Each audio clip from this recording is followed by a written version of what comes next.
Sa kanyang ikalawang pagbalik sa bansa, ibinuhos ng LA Lakers guard na si Jordan Clarkson ang kanyang buong suporta sa Gilas Pilipinas national team.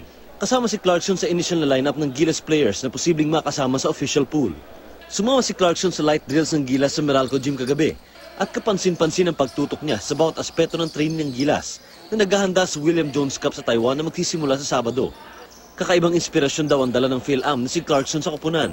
Hindi rin nag-aksaya ng panahon si Clarkson sa pakikipag-usap sa team, lalo na kay Gabe Norwood. It's the same, you know, you hear the rumors, you hear the buzz for the last, I don't even know how many days and weeks now, but it was good to get him in here with us, you know, pretty easygoing guy, got along with everybody, but just to see him on the court, have him out here, I think it was just uplifting for everybody. 16 naman na laro na ang kinukonsidera para sa final lineup ng Gilas at ayon kay head coach Tab Baldwin, umaasa siyang magiging bahagi ng koponan ng NBA standout, lalo na at kay Clarkson mismo nagmula ang kagustuhang maglaro para sa bayan.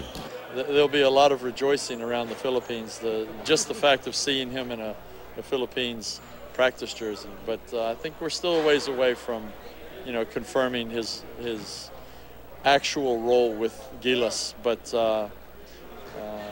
Jordan wouldn't be here if he didn't want to be here.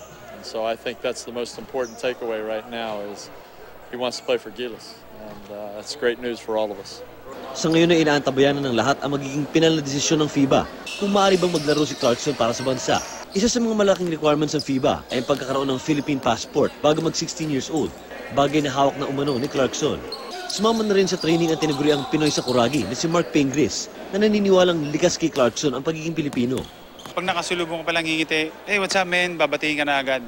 Yung kasi yung iba, minsan, suplado, hindi naman suplado yung seryoso, ganun. Pero siya talagang nakangiti agad, tapos bumabati agad. Minsan niyayaya niya kami lumabas, may pagkakataon lang talaga na hindi pwede. Alam mo yun, ang gandang makisama. Mabait, down to earth na, na bata. Mark Zambrano, GMA News.